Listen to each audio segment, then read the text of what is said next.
All right, so hello everyone. My name is Richard Marks. I'm going to talk to you about augmented reality work that's at PlayStation. A lot of it's my own, but not all of it, and I'll try to point out when it's other people's work. I'm a senior research engineer there as my official title, and the PlayStation is, synonymous with Sony Interactive Entertainment, in case you don't know. We used to be Sony Computer Entertainment, and we renamed ourselves.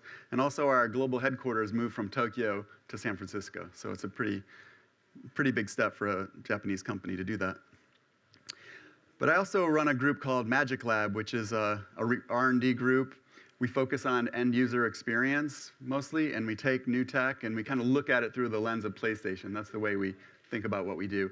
Quickly prototype things and show them to the product teams, the marketing teams, try to get them interested. These are two quotes that are kind of inspiring to our group. And if you're ever in San Mateo, where our offices is, our building's the one on the right there. So the weather is more like Boston in this picture, though. And another quote that really inspires us is a little bit of Roald Dahl. And I actually think augmented reality is very, very magical, and that's why I've been drawn to it. But right now at PlayStation, this is what's going on, and this is what I'm supposed to talk about. I do a lot of the technical spokes work for our company, and VR is what our company is focused on right now. And so normally, I'm out giving talks about that, but this event isn't about VR, so I'm not going to talk about that, but it is really the thing that our company is most focused on right now. So I want to emphasize that most of what I'm talking about isn't this moment in time. It's from either the future or the past. So my group, normally, with VR, we're doing all sorts of interaction focus in VR. And so these are some of the things that my team's been working on, some interns. That's not what I'm going to talk about today. So I am going to focus on AR at PlayStation. And recently I gave a talk about all the interactive technologies we ever did over the 17 years I've been here, and I made a list of all the demos I've ever made, and this is the list. And then I realized that, so all the red ones are augmented reality. And then most of the ones on the right are actually virtual reality. So there's still a fair number that is augmented reality. It's almost half, even though we've had such a big focus on virtual reality lately. And I'm going to talk about some of these as I go through the talk. But I started on the PlayStation 2, and the first thing I wanted to do when I got there is plug a camera into the PlayStation 2 and see what you could do with a webcam plugged into a PlayStation. And the first thing I worked on is kind of like a real-time Photoshop. So on the left, you see like an emboss filter. We did all sorts of different filters on live video. And it was just, the PlayStation 2 was kind of amazing in its video processing capability at the time. Did some kind of trying to build a 3D structure of the head from rotating and moving it. But then the markers I used looked like spiders. So then it turned into an augmented reality app of spiders instead, because that was way more fun.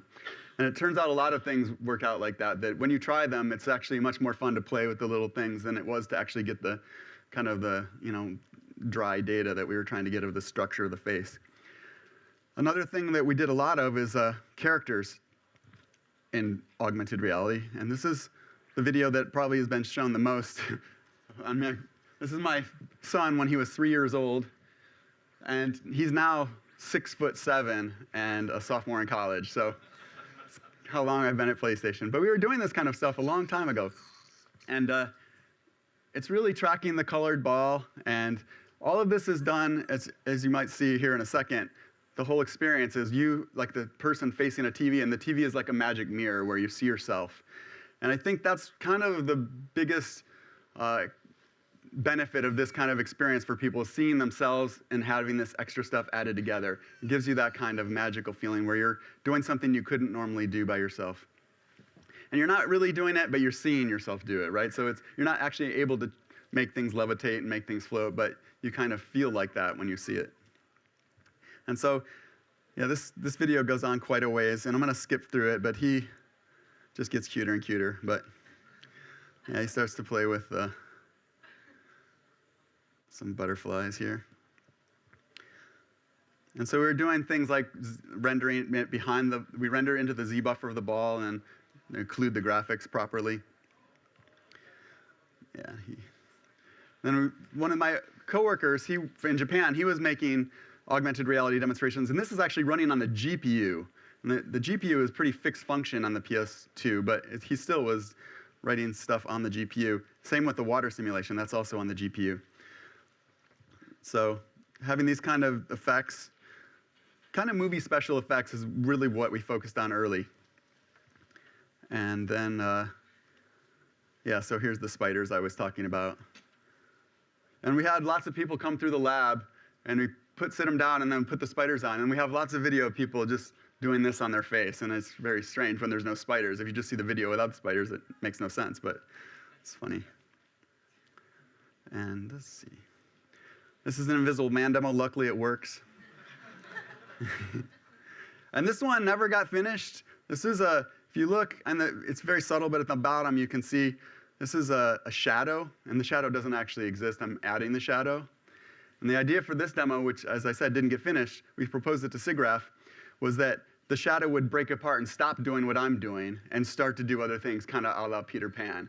And so we didn't have an artist, so we couldn't get the animation of the shadow, so that just got done. But I think that kind of thing is really kind of still interesting in augmented reality.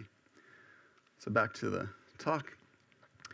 So what happened with augmented reality is we did launch a product, the iToy. It's on PS2 again, and start some videos here. This is, oops.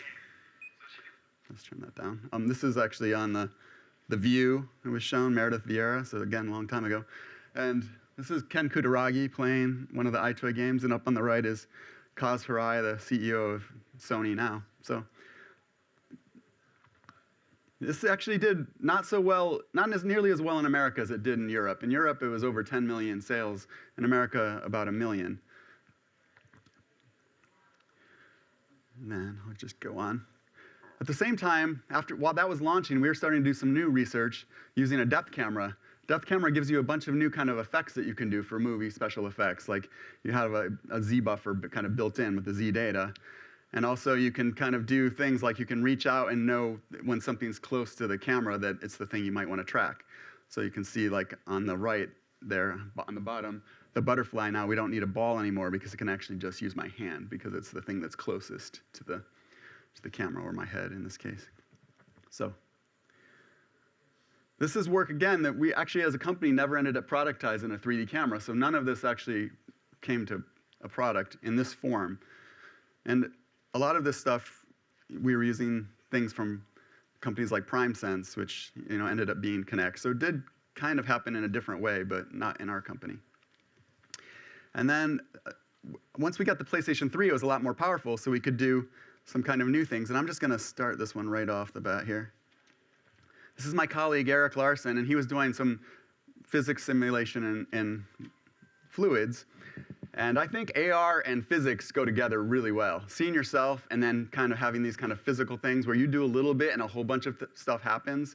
That's one, we call that kind of input amplification, is one of the great things about AR or VR. You just do a little and the whole world could explode, or in this case, you can mix these kind of fluids in front of you. And it's just a really visceral feeling. It feels good to do it. It's hard to explain just by looking at it, but if you try it. And then, yeah, you can actually, at the time, again, this is 2005, I think, and the water, even simulating that in real time, was very hard. So here, there's me, and bright colored ball tracking, because we're not using the 3D camera here, and another colleague was doing cloth simulation. So I hooked to his cloth simulation, and again, if you render those spheres only to the Z buffer, they still include the graphics, but then right now they're rendered to RGB and Z, but you'll see them vanish, and then now it just looks like video, but then the cloth comes in and it looks like it really interacts with the video properly. That's kind of what was happening behind the scenes. So all of this stuff, actually, in the end, we didn't send this out as an augmented reality experience, but it did go into one of our things, which is the duck demo. If anyone knows, when we launched the PlayStation 3, we had the cloth and the fluids in that demonstration. And we used the camera interface. We just didn't use the video backdrop. So some other colleagues in Japan released a product called the Have Judgement, you see on the left. And my colleagues in London were working on some kind of interfaces for scrolling and manipulating controls. A lot of the iToy original stuff, you had to kind of wave your hand and rub. They called them rubby buttons to make the buttons work. They didn't like just a time-based interface. But then this was kind of the next advancement, being able to actually kind of spin things and move them. So I'm going really fast because I'm trying to get past the history and talk about the future a little bit. And this is some work that one of my colleagues did, Anton Mikhailov. So he actually made it where you could draw on paper and then use the Have Judgement stand and camera, and you just put it down, and whatever you drew would get kind of scanned by the system and then kind of brought to life in an experience. And so he made a lunar lander experience. You could draw your lander, and you could also draw the terrain it would have to land on. Made a tank one, and you could draw the tank map that it would have to fight in. Also, you could scan any object you wanted to play with. So you could scan like a banana or a calculator, and that would be your tank. So that kind of idea also, I think, I don't know if you call that augmented reality. It's kind of like augmented reality, though. It's related. And then we came out with the PlayStation Move. And when we made the PlayStation Move, we had two things in mind the whole time. We had this kind of AR experience and also kind of more of a VR experience. So in AR, you see yourself, and that's augmented. In VR, you're kind of reaching into some 3D world and interacting with it. And now we're using the PlayStation Move for PlayStation VR. But these are some of the experiences that were made originally. And then it got used for, in London, the team made the Wonderbook, and they also made the iPet experience. Actually, you don't see the PlayStation Move in it, but that's one of the ways you interacted with the pet. So definitely this one is the kind of classical augmented reality experience that a lot of people think about. And this is some work that while we were doing the PlayStation Move, we were trying to get the tracking really precise. And so we actually often rendered things relative to the moves that we could see, data that mattered to us. So this is actually a utility for us to be able to see the data live, and you could hold it up closely. And so that's actually the profile of the intensity of the color channel that we cared about tracking that's being rendered there next to it. So, I mean, our focus is not utility applications, but in order to do what we were doing, we already had the tech there, so we just used it in order to kind of give us. And there's lots of other kinds of tools that I don't have any video of the person who was working on the tracking, using augmented reality to just show him the data he needed to improve the tracking algorithms. Another thing which I consider this augmented reality, and it uses the PlayStation Move, is Johann Sebastian Joust. I'm not going to show a video of this, but if anyone hasn't seen this, it's a really fun game where you play in the real world. There's no screen whatsoever, and the light and the vibration of the move kind of gives you some feedback. It's a multiplayer game. You have examples of 21 people playing together. So probably the biggest experience we ever did, though, was that our company ever did was the Playroom. And the Playroom came with every PlayStation 4. And you just had to get a camera in order to experience it. And it was on the Jimmy Fallon show. You can see on the bottom right. And I'll just show a quick video for anyone who hasn't seen it. But it's definitely very augmented reality in the television set. And so it was actually Halloween when we videoed this, but that's why we're dressed strangely. But that's kind of a menu system you can flick up, and there's a lot of different things you can do. But there's tons of video about Playroom online that you could see if you haven't seen that before. And they had these little robots, and you could kick them and interact with them. And then they also made Playroom VR as a launch experience that comes with PlayStation VR. And so again, I mentioned that our focus right now is PlayStation VR, but we're actually thinking about some of the things we're doing in VR I think would directly map over to AR very, very well. And so one of the things we're working on in VR is believable characters and how characters react to stimuli. So you're in a virtual world, and in this experience, I don't think you can quite see it, but there's a train and it whistles sometimes. And if the characters don't look at it when it whistles, then they don't feel like they're really there with you. And so they don't feel present in the same space you're in. And similarly, in augmented reality, the characters should react to the environment. And so I think a lot of these exact same things we're doing in VR will directly map over to AR experiences. So even though it is VR, I think especially the work with characters and reaction to the environment is very relevant. Another one of my coworkers now is working on what's called Augmented VR. So you're in a VR headset, And maybe you scan the real world and you bring that in, so you have a virtual version of the real world scanned in. Or maybe you do have some kind of real-time stereo cameras or something that are giving you a view of the real world. This is research, so we sometimes add extra hardware that our current hardware doesn't have. But both of those are interesting. On the right, you see, oh yeah, here's a version where we've scanned in the room, our lab, and it's not a very good scan, and then those robots, those characters are now react to the scan that they've seen, and you can throw toys out there and they'll go get them and things.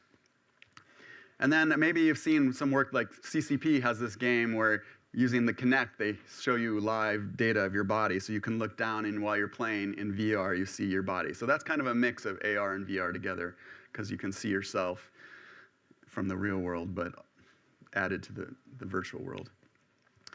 And I'm mostly talking about PlayStation, but I did want to point out Sony has been doing AR for a long time. There's the original Walkman, the Glasstron had a see-through display you could do things with. Sony's still working on augmented reality things. There's the smart eyeglasses that came out last year, or I guess 2015, and they have some software system for doing AR tracking. So this is my last slide, and I don't have any pretty visuals to go with this, but what we're doing now, again, still mostly focused on VR, but we're really looking at why AR might make sense to do. And in the past, we've limited ourselves very much to the television set, and VR kind of broke us past the television set now. So we definitely feel like we can escape the television borders. And then AR, I think, where it's the most powerful is it is kind of boundless. It's always with you in the real world while you're moving around and walking. And so we're really looking at the applications that I think make sense for that. Also, AR, I think, is best in a very personal way. Most of the devices you think about as personal, either something you wear on your head or something you carry and nobody else uses it but you. And I think that affords certain opportunities for gaming that we've never had before. And then it also can be always on. That's another thing that I'm really interested in, and especially for voice-related things. It can always be listening to what's happening around you and factor that in. I mean, there's lots of kind of creepy experiences of that that people have talked about, like the game where, you know, it's heard somebody and then you get a fake email from that person because the microphone heard that name or something. So maybe that's one possibility. But I think it's also just really interesting to have it that a lot of parts of your day could be brought into the gaming experience in different ways.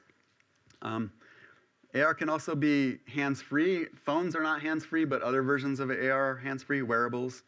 I think there's interesting ways that you can do wearables that are not necessarily on the head. I think it's a big jump to go from the phone to the head, and there might be something in between. I know watches have been something that's been explored, and I think there might be more that we can do with that. Actually, having something that gives you a lot of, you can look down at it but not have to pull it out of your pocket, but it gives you an AR view, I think would be really interesting in something like a watch. And I haven't really seen much of that yet. I guess I'm speaking really quickly because I'm at the end here, but I'm actually really excited about AR, and I'm really excited about revisiting it now that some of the technology has moved outside of this kind of border that we had limited before. I think the biggest challenge for AR gaming is that it is unstructured environments that it has to work in. You don't know what you're going to see. So the author who's making the experience doesn't know what place you're going to try it in. And that makes it really hard to make the experience contextually make sense. So if you have, you know, little guys running around, but they just won't fit into the place you're in a lot of time unless you do a lot of work. A lot of the technology for it you can do, so you can do like you can alpha blend things in and feather them and get the lighting palette and the color palettes and things that all match. But still, like if they just contextually don't make sense, it's just because they visually look right, it won't make sense. So from a design aspect, I think AR is a much harder problem for gaming. But I do think that if we focus on some of the things that it has as unique advantages, you could come up with some really interesting experiences.